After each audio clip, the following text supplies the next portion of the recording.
Cuaca sedang panas-panasnya, tiba-tiba mendengar kabar tentang Dewan Media Sosial. Apalagi ini? Dewan Media Sosial adalah lembaga baru yang diinfokan oleh Menteri Komunikasi dan Informatika Budi Ari Setiadi akan segera hadir di Indonesia.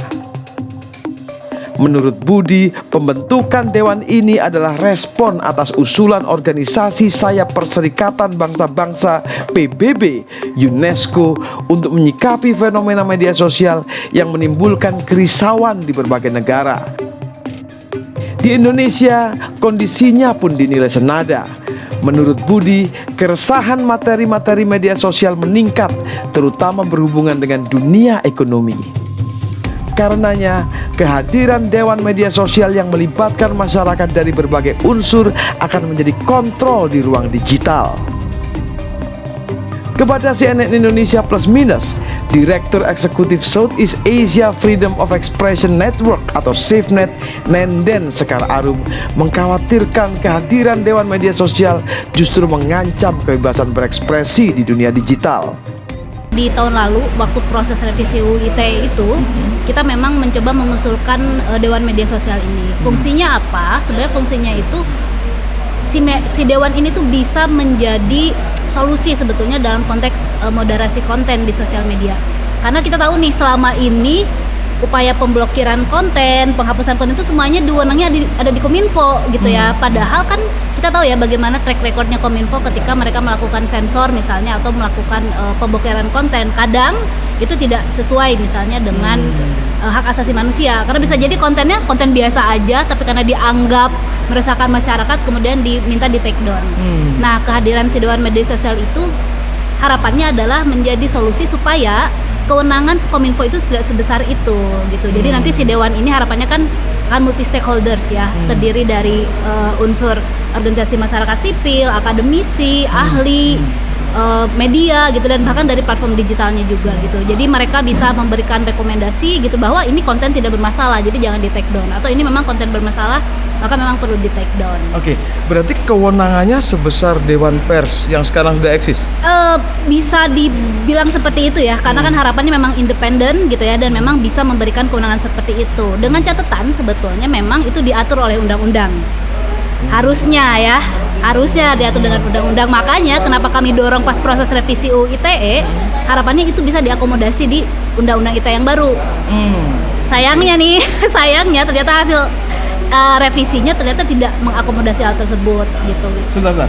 Artinya dulu ketika ada kabar ini akan direvisi, betul, kawan-kawan SafeNet menyambut baik.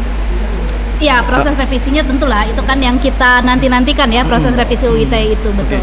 Tapi kemudian ketika itu sudah jadi draftnya, dan kemudian gimana ini penilaiannya? Ya seperti yang kita tahu ya, sebetulnya ternyata hasil revisi keduanya kan jauh dari ekspektasi gitu ya. Masih banyak pasal-pasal bermasalah. Kemudian apa yang kami usulkan tuh ada tambahan di pasal itu adalah misalnya pengaturan moderasi konten dilakukan oleh pemerintah dan masyarakat itu gak ada gitu. Jadi semuanya di bawah pemerintah. Nah itu yang kemudian gak ada kalau sekarang ya. Landasan Dewan Media Sosial itu jadi gak ada karena gak ada cantolannya di undang-undang. Jadi udah gak relevan sebenarnya. Artinya dulu ketika Dewan Media Sosial itu dibentuk, diusulkan, itu bayangannya bahwa ini masyarakat ada di sana, elemen-elemen stakeholders ada di sana, dan dia bisa menjadi apa istilahnya itu, garda terakhir untuk menentukan, betul, gitu ya. Betul, harapannya seperti itu, betul gitu. Dan kita tahu ya ketika mau membuat badan independen lagi kan memang semuanya harus cantolannya ke undang-undang biar lebih kuat gitu. Nah, makanya diusulinnya pas proses revisi itu, Mas. Tapi hasilnya revisinya ternyata zong, bisa dibilang kayak gitu ya, karena tidak sesuai dengan ekspektasi. Dan yaitu akhirnya cantolan pasal untuk pembuatan Dewan Media Sosialnya juga gak ada. Jadi gak bisa lah sekarang kalau kita bilang mau menginisiasi itu. Dan kawan-kawan SafeNet merevisi atau membatalkan usulan itu? Bukan membatalkan ya, sebetulnya harus ditinjau ulang gitu. Konsep itu mungkin masih bisa kita lihat, dan sebenarnya idenya kalau kami menilai itu cukup baik karena kita melihat dari beberapa contoh ya, studi kasus di beberapa negara juga mereka memiliki semacam Dewan Media Sosial gitu yang memang menjadi badan yang membantu dalam proses sengketa moderasi konten gitu ya. Nah, tapi kenapa harus ditinjau ulang sekarang? Karena kita harus lihat juga nih, kalau sekarang baru diusulin, itu nyantolnya kemana gitu ya? Apakah nanti akan di bawah Kominfo? Apakah itu akan independen? Kalau independen kan nggak ada nih sangkutannya ke undang-undang ya gitu, jadi agak sulit. Jadi kalau misalnya ini dibentuk, dan kenapa baru sekarang misalnya diusulkannya, kenapa nggak waktu kemarin-kemarin waktu kita lagi dorong revisi UU ITE, kan jadi pertanyaan lagi sebetulnya gitu. Jadi takutnya kalau sekarang misalnya itu didorong terus, takutnya malah jadi backfire ya sebetulnya. Backfire pada kebebasan berekspresi. Betul. Dan seterusnya. Mbak, tapi kalau Dewan Media Sosial yang sekarang ini terus dikampanyekan nih. Menteri Menkominfo ngomong bahwa ini penting dan seterusnya ya. Kalau menurut Mbak Renden, ini titik lemahnya di mana? Satu, yang pertama kan perlu dilihat nih, jadinya dasar pembuatan Dewan Media Sosial ini sekarang apa dasarnya gitu ya. Karena kan udah gak ada di Undang-Undang ITE gitu ya. Apakah akan di bawah peraturan menteri? Nah itu jadi bahaya dong kalau di bawah peraturan menteri, nanti bisa jadi ada intervensi dari Kominfo misalnya. Walaupun aku baca beberapa artikel bahwa Menkominfo bilang ya ini akan independen gitu, di luar campur tangan pemerintah dan lain-lain ya. Tapi kan itu harus dibuktikan dulu konsep Dewan Media Sosial yang kemudian diusulkan oleh Kominfo itu seperti apa. Nah itu yang perlu kita lihat gitu, apakah masih sesuai atau enggak gitu. Jangan-jangan malah tidak sesuai dengan niat awalnya gitu ya, untuk sebagai badan yang bisa mengatur ataupun menyelesaikan sengketa soal moderasi konten. Ya, kalau di Dewan Pers itu kan ada stakeholders ya, media, perusahaan pers ya dan seterusnya lah. Kalau di Dewan Media Sosial, Media Sosial itu stakeholdersnya siapa? Hampir sama sebetulnya. Jadi kami dorong ada unsur organisasi masyarakat sipil, akademisi gitu ya, kemudian dari jurnalis dan media, kemudian dari pelaku atau pengusaha platform digital juga ya. Jadi mereka juga diikutkan gitu ya. Jadi memang ini menjadi benar-benar lembaga yang multi stakeholders yang kemudian bisa menilai satu konten yang bersengketa itu dengan objektif gitu ya, karena semuanya bisa memberikan pandangan dari berbagai macam perspektif. Dan tentunya kita mengajak juga si platform media sosialnya ini untuk bertanggung jawab juga di situ gitu ya, karena mereka juga punya peran yang sangat besar dalam konteks moderasi konten ataupun dalam amplifikasi konten-konten yang berbahaya. Jadi di Dewan Media Sosial ini juga mendorong tanggung jawab platform digital sebetulnya. Kita ngomong konten yang berbahaya, itu gimana sih deskripsinya? Biar kawan-kawan tahu juga. Macam-macam sebetulnya ya. Jadi di masing-masing media sosial itu mereka punya standar sendiri ya sebetulnya yang mendefinisikan konten berbahaya itu seperti apa. Tapi kalau secara umum sebetulnya kita bisa tahu ya, konten yang berbahaya itu kan sebetulnya konten yang bisa membuat orang lain misalnya mengalami kekerasan gitu ya. Kemudian bisa memang membahayakan diri si pengguna misalnya seperti itu. Contohnya misalnya konten-konten terkait hasutan terhadap kekerasan itu kan banyak ya gitu, misalnya wah musnahkanlah ABCD gitu ya misalnya, contohnya gitu ya. Atau misalnya soal konten hoax juga di banyak kasus juga itu cukup berbahaya, misalnya karena misalnya hoax soal kesehatan dulu kan sempat ramai ya waktu COVID-19 gitu, bahwa COVID itu palsu misalnya kayak gitu-gitu ya. Kumur air garam bisa. Nah itu kan sebenarnya bisa cukup berbahaya juga ya, dan itu bisa dampaknya langsung gitu ya, ketika orang percaya itu kan dia kemudian akan membahayakan situasi atau kesehatannya kayak gitu. Jadi memang konten-konten yang seperti itu, dan aku tahu definisinya juga sangat banyak gitu ya, dan definisi itu yang memang seharusnya juga ketika memang diatur harus indikatornya harus jelas. Nah ini yang juga masih PR sebetulnya, ketika teman-teman baca di aturan Undang-Undang ITE misalnya, konten yang berbahaya itu tidak didefinisikan lebih detail. Ini yang sangat-sangat mungkin jadi hal yang karet gitu ya. Jadi bisa aja misalnya konten biasa aja, konten ngeritik negara gitu ya, kemudian itu bisa dianggap betul, kembali wah ini berbahaya nih, konten berbahaya gitu. Karena jadi yang kayak gitu yang kita dorong juga nih dalam proses revisi UU ITE juga sebetulnya sebelumnya, untuk ketika ada definisi-definisi yang meluas itu harus dibikin sespesifik mungkin untuk memastikan tidak ada ditarik sana sini lah intinya. Andy Bayuni, anggota Dewan Pengawas Meta yang mengawasi Facebook, Instagram hingga WhatsApp, setuju dengan kehadiran Dewan Media Sosial. Cara ini dianggap lebih baik ketimbang memberikan kewenangan hanya kepada pemerintah untuk melakukan pengaturan materi media sosial. Dan saya juga setuju bahwa ini sangat dibutuhkan di Indonesia. Ya, karena media sosial itu kan sekarang menjadi bagian yang dari kehidupan kita. Hampir semua orang menggunakan media sosial untuk komunikasi, untuk belanja, untuk mencari informasi, berita dan lain-lain. Jadi kita sekarang ini semakin menjadi bergantung terhadap media sosial. Nah, masalahnya kan terjadi walaupun sebagian besar konten media sosial bagus, ada sebagian kecil yang merusak suasana ya. Jadi isinya yang kira-kira yang menyebarkan kebencian, kebohongan, dan juga isi yang mungkin membahayakan kehidupan orang ya. Nah, itu menjadi masalah, dan saya pikir gagasan Dewan Media Sosial ini harusnya diarahkan karena untuk bagaimana agar penggunaan media sosial itu ya semua orang bisa menggunakan dengan aman dan nyaman. Sekarang ini masih ada orang keraguan-raguan dan malah takut ya. Dan banyak kejadian kita lihat kebencian, kekerasan itu asal muasal datangnya dari konten di media sosial. Ya. Sen, tapi kan publik ini seakan-akan muncul pemikiran begini, ini kok apa-apa diawasi, bahkan media sosial yang ranah kita sendiri dibuat dewannya. Nah, kalau pertanyaannya gitu gimana? Itu pertanyaan yang benar, layak dipertanyakan, karena kan kita juga kita menggunakan media sosial, kita tidak ingin ini diawasi terus-menerus. Tapi kan kita juga melihat ada sisi buruknya dari media sosial ini. Dan pertanyaan kan bagaimana kita mengatasi. Kita melihatlah banyak kekerasan yang terjadi di lingkungan kita, di negara kita ini, asalnya dari suatu posting di medsos. Terus pertanyaannya kan bagaimana kita mengatasinya. Bisa negara, bisa pemerintah misalnya, atau bisa perusahaan teknologi itu, Facebook misalnya, Google, YouTube, TikTok dan lain-lain. Mereka punya kebijakan untuk memoderasi konten. Ya, tapi kan pertanyaan apakah itu cukup? Kalau kita lihat konten yang beredar di media sosial, kayaknya apa yang mereka lakukan masih belum cukup. Masih harus ada langkah lebih lanjut.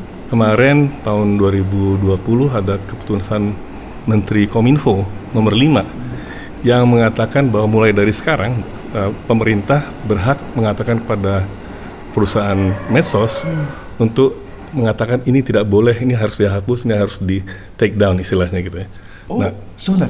Jadi pemerintah itu punya kewenangan untuk itu? Punya. Sejak Kepmen Kominfo nomor 5 itu pemerintah bisa mengatakan kepada Facebook, pada YouTube, TikTok, oh ini kontennya berbahaya, bisa menyebabkan keresahan masyarakat, ini harus di take down, harus dihapus gitu. Nah, sekarang kan pertanyaan, apakah itu yang kita inginkan? Apakah pemerintah dengan kekuasaan yang sangat besar punya wewenang untuk mengatakan konten ini harus dihapus? Atau pilihan keduanya? Atau sebelumnya yang menentukan platform, ya, Facebook menentukan oh ini nggak boleh nih. Nah, sekarang pertanyaannya kan siapa yang berhak mengatakan bahwa konten ini dibolehkan atau tidak? Apakah pemerintah yang punya kepentingan politik pasti ya, atau apakah platform yang punya kepentingan bisnis? Nah, makanya Dewan Media Sosial ini jalan tengahnya. Tapi syaratnya dia harus independen daripada kepentingan bisnis dan kepentingan politik. Independensi Dewan Media Sosial. Ini kan oleh SafeNet dan kalau saya nggak salah Safe juga ya, ini kan diusulkan Mas, ya kan? Diharapkan ada cantolannya di revisi Undang-Undang ITE. Revisi terbaru Undang-Undang ITE tidak mention itu, tapi kemudian kementerian ngomong tentang Dewan Media Sosial. Kalau positioningnya semacam ini, menurut Pak Sandy gimana? Undang-undang itu kan bisa dirubah. Ya, kemarin bahwa revisi Undang-Undang ITE sudah terjadi, tidak ada di sana gitu. Tapi kalau sekarang ada gagasan, apalagi itu datang dari menterinya sendiri untuk membuat Dewan Media Sosial, ya langkah selanjutnya harus dimasukkan direvisi lagi Undang-Undang ITE ini untuk memasukkan itu. Karena seperti kan dia juga membandingkan dengan Dewan Pers, dengan KPI ya, Komisi Penyiaran.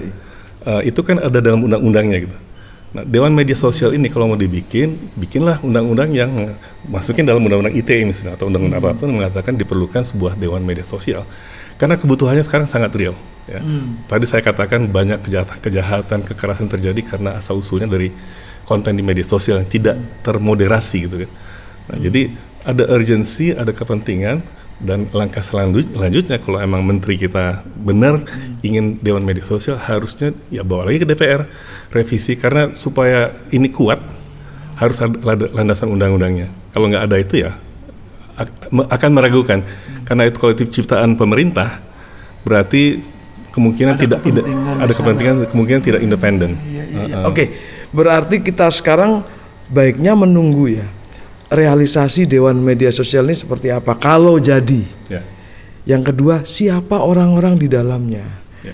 Kemudian bagaimana standard and practices, bagaimana aturan mainnya. Ya. Apa gitu, Mas?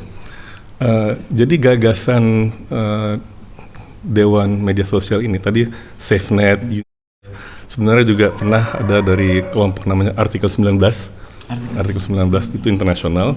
Mereka juga pernah menganjurkan agar semua negara membuat Dewan Media Sosial, karena media sosial itu, tapi baru 1 atau 2 negara yang sudah melakukan. Irlandia katanya sudah. Kita bisa melihat apakah eksperimen Irlandia itu berhasil atau enggak. Tapi kita melihat juga ada gagasan-gagasan lain. Dewan Pengawas Meta yang saya berada di sana, itu mungkin bisa juga salah satu model untuk diterapkan di Dewan Media Sosial ini, karena tugas utamanya adalah untuk mengawasi penerapan moderasi konten. Ya, jadi ada kebijakan, masing-masing platform punya kebijakan mengenai moderasi konten, apa yang boleh dan tidak boleh, kemudian ada penerapannya, tapi tidak ada pengawasnya. Sekarang pengawasnya pemerintah, yang kita terus terang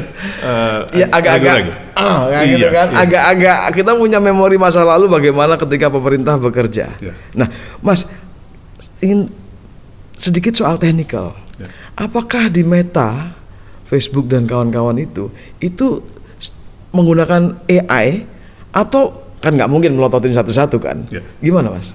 Ya, jadi di Dewan Pengawas Meta kita tidak mereview setiap konten, setiap kasus, karena kita akan menerima appeal banding. Jadi orang kalau misalnya kontennya dihapus oleh Meta, kemudian mereka bisa banding ke Meta, kemudian nanti kalau di Meta gagal, mereka bisa bawa ke kita. Makanya istilahnya Dewan Pengawas ini seperti Mahkamah Agungnya. Ya, keputusan kita final and banding, jadi final dan mengikat. Tapi kita tidak bisa mereview semua banding. Pengajuan banding kan jumlahnya jutaan, sementara kita hanya 22 anggota. Jadi kita selektif. Ya, kira-kira kasus yang punya dampak besar dan penting. Itu satu model kalau mau diterapkan. Model lain adalah yang sekarang sedang dikembangkan di Eropa, ada Digital Services Act. Itu baru dan itu mengatur ya aturan main di digital, termasuk sana mengenai media sosial. Nah, ada lembaga baru yang diciptakan European Union Appeal Center. Jadi ada lembaga banding untuk semua konten yang kita misalnya di TikTok, di Facebook, di Instagram, di YouTube, misalnya oleh mereka dihapus karena ada alasan mereka, kita bisa naik banding ke lembaga ini. Nah, itu lembaga negara atau? Lembaga yang independen, tapi ada undang-undang yang mengharuskan semua negara di Uni Eropa untuk menciptakan lembaga ini untuk melayani permintaan keberatan atau banding terhadap keputusan yang diambil oleh platform. Nah, nanti ini akan didanai oleh negara tapi harus independen dari kepentingan platform dan kepentingan negara. Saya pikir karena kita masih tahap awal berbicara mengenai Dewan Media Sosial, kita lihat beberapa contoh model lah. Kira-kira mana yang efektif yang bisa diterapkan, tapi kuncinya harus independen. Ya. Mas, kawan-kawan dari Meta ini ada yang diajak bicara nggak oleh pemerintah? At least Mas Endi yang sudah tahulah bagaimana cara kerja mengawasi segala macam selama ini. Ya, jadi adanya keputusan Menteri Kominfo nomor 5 2020 itu kan semua perusahaan platform termasuk Meta, Google dan lain-lainnya harus mendaftarkan dan harus tunduk terhadap setiap permintaan untuk konten dihapus gitu ya. Jadi ada komunikasi antara mereka. Yang kita tidak tahu adalah sejauh mana pemerintah berapa jumlahnya dari pemerintah pada Facebook misalnya untuk menghapus konten-konten itu. Jumlahnya berapa dan alasannya kenapa itu tidak pernah terbaca. Di di mana-mana, dari pemerintah tidak ada, dari Meta di sini juga tidak ada pengumuman. Ada, nah ini salah satu hasil dari Dewan Pengawas kita mengatakan kepada Meta, ya setidaknya kamu harus umumkan dalam laporan kuartal, ya di setiap negara berapa jumlah permintaan take down dari pemerintah masing-masing. Permintaan kita sebenarnya lebih jauh dari itu. Selain permintaan take down, apa alasannya? Apakah karena rahasia negara, keamanan negara, atau lain-lain? Nah kita tuh tidak tahu. Nah sekarang terjadi komunikasi tentu antara pemerintah dengan para platform ini secara konstan karena ada permintaan untuk konten dihapus gitu. Sejauh mana Facebook atau Meta comply dengan permintaan ini, katanya ada penolakan juga karena ada negosiasi lah. Tapi yang terjadi sekarang adalah dengan adanya keputusan Menteri Kominfo nomor 5 2020 ini, kekuatan itu sekarang ada di tangan pemerintah untuk menentukan apa yang boleh atau yang tidak boleh.